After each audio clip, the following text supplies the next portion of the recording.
Hi hello welcome to natural podcast with Narendra Ravi. Actually ఇది నా first interview. మొత్తం న్యాచురల్గానే ఉంటుంది, ఏది ప్లాన్డ్ కాదు. ఈ నా ఫస్ట్ ఇంటర్వ్యూలో నాకు చాలా స్పెషల్ గెస్ట్ అనమాట నేను తీసుకొచ్చింది. అదే మన తిరువీరన్న. హాయ్ అన్న. ప్రీ వెడ్డింగ్ షో తర్వాత మళ్ళీ పాపం ప్రతాప్కి మిమ్మల్ని కలవడం చాలా హ్యాపీగా ఉంది. యాక్చువల్లీ అన్న ఇందులో ప్రొఫెషనల్ టాక్స్ అయితే ఏం లేవన్న, ఓన్లీ పర్సనల్. మీకు కంఫర్టే కదా? చలో. నా ఫస్ట్ క్వశ్చన్ ఏంటంటే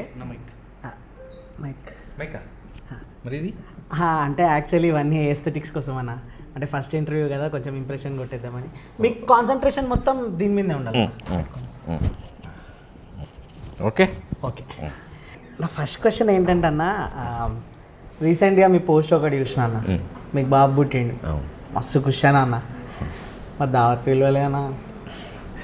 రవి, ఇప్పుడు నువ్వు యాక్టర్వి, ఇప్పుడు ప్రీ వెడ్డింగ్ తర్వాత ఫుల్ బిజీ అయిపోయినావు. ఇప్పుడు నా సినిమా ఇప్పుడు పాపం ప్రతాప్ ఉంది. ప్రీ వెడ్డింగ్ తర్వాత అందరం బిజీ అయినట్టే నేను పాపం ప్రతాప్ ఇమీడియట్గా టేకప్ చేసిన. ఇప్పుడు అందరు ఏమనుకుంటారు, ఓకే పాపం ప్రతాప్ అనే నెక్స్ట్ సినిమా చేస్తుండంటే అది ఎంత మంచిగా ఉందో అనుకుంటారు అండ్ ఎక్స్పెక్టేషన్ ఉంటుంది. ఇప్పుడు దావత్ ఇద్దాం అనుకున్న లోపల పాపం ప్రతాప్ షూటింగ్ స్టార్ట్ అయింది. సరే షూటింగ్ అయిపోయినప్పుడు ఇద్దామంటే మళ్ళీ పాపం ప్రతాప్ పోస్ట్ స్టార్ట్ అయింది. సరే ఇప్పుడు కొంచెం హైదరాబాద్లో అంత పని అయిపోయింది, పిలుద్దాము నరేంద్ర రవిని అనుకుంటే మళ్ళీ పాపం ప్రతాప్ ప్రమోషన్ స్టార్ట్ అయింది. సో పాపం ప్రతాప్ అన్నది ఎక్స్పెక్టేషన్స్ ఉంటాయి కాబట్టి, రీచ్ అవ్వాలి కాబట్టి, షూట్ ఎట్లయితే మనం బాగా చేసినామో మళ్ళీ పాపం ప్రతాప్ పోస్ట్, మ్యూజిక్, డబ్బింగ్ ఇవన్నీ పనులు చేసుకొని ప్రమోషన్ మళ్ళీ పాపం ప్రతాప్. సో పాపం ప్రతాప్ ప్రమోషన్స్ రిలీజ్ అయిపోయిన తర్వాత సక్సెస్ పార్టీ ఉంటుంది కదా పాపం ప్రతాప్ది, అది కాకుండా నేను తీసుకోపోయి నేను సపరేట్గా ప్రీ వెడ్డింగ్ది పాపం ప్రతాప్ది కలిసి దావత్ ఇప్పిస్తాను. ఓకే. యాక్చువల్లీ అప్పుడు నేను ఒక బొకే గిఫ్ట్స్ కూడా ఉన్నాను, కాకపోతే ఇక నువ్వు విలువలేని జర డిసప్పాయింట్ అయ్యి. అవి ఖరాబ్ అయినాయా? కాలేనా? అంటే బొకే అయితే ఖరాబ్ అవుతుంది అన్న. పెళ్ళి తర్వాత మీరు ఇప్పుడు బిజీ అయిపోయారు సినిమాలు హీరో లెక్క. అంటే ఎట్లుంటుంది అన్న, ఇప్పుడు పెళ్ళి అయినాక మనం చేసుకోవచ్చు అంటావు అన్న పెళ్ళి అంటే? మనం అంటే ఇప్పుడు పర్సనల్ టాక్ అన్నావు కాబట్టి చెప్తున్నా.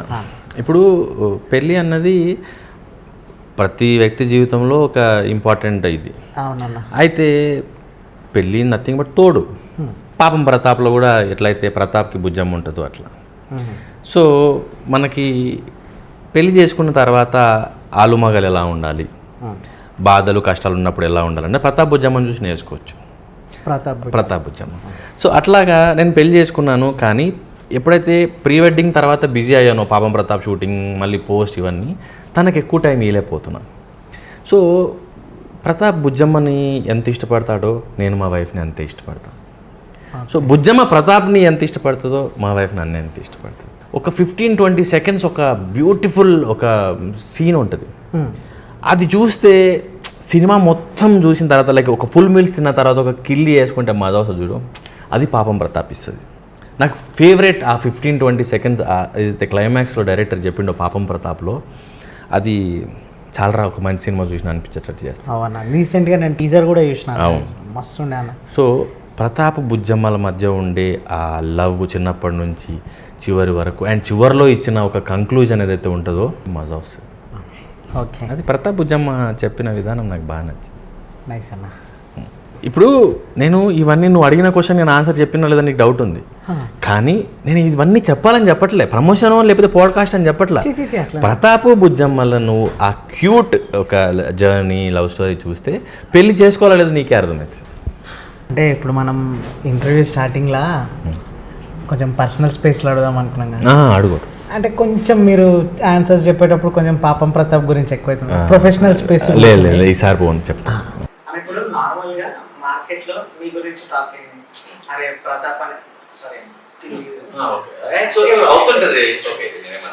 యాక్చువల్లీ తిరువీర్ అనే అతను మంచి కంటెంట్ సినిమాలు చేస్తాడు.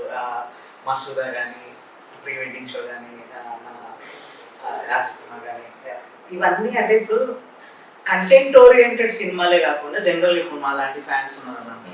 తిరుగులలో మంచి హైట్ ఉంటాడు, మంచి అంటే హైట్ పర్సనాలిటీ ఉంటాడు, కమర్షియల్ హీరో కట్అవుట్ ఏదన్నా.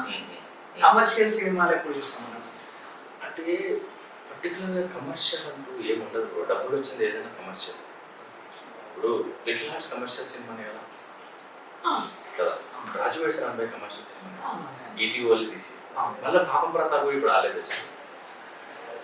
సో కమర్షియల్ సినిమా అంటే డబ్బులు వచ్చిందే కమర్షియల్ సినిమా. డబ్బులు ఎప్పుడు వస్తాయి అంటే బాగా నమ్మకం నచ్చినప్పుడు వస్తాయి.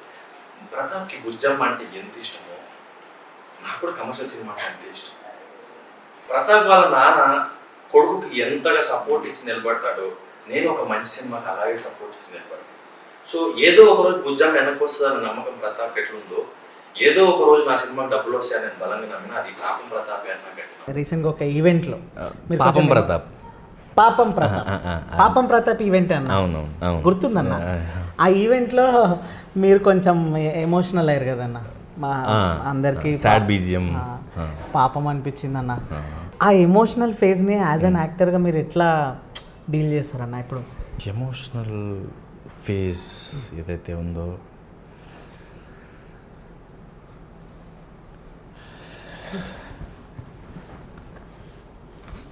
ఖర్చు ఉంది బ్రో, తెచ్చుకోండి.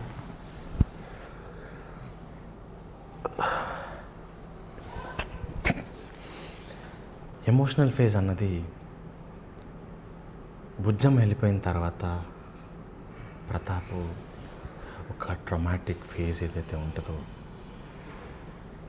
అది మాటల్లో చెప్పలేం బ్రో. ప్రతి మనిషిలోనూ ఒక ఎమోషనల్ ఫేజ్ ఉంటుంది, దాన్ని ఓవర్కమ్ చేయాలి, ప్రతాప్ చేసినట్టే. అలాగే ప్రతి మనిషి ఇవన్నిటిని జయిస్తాడు.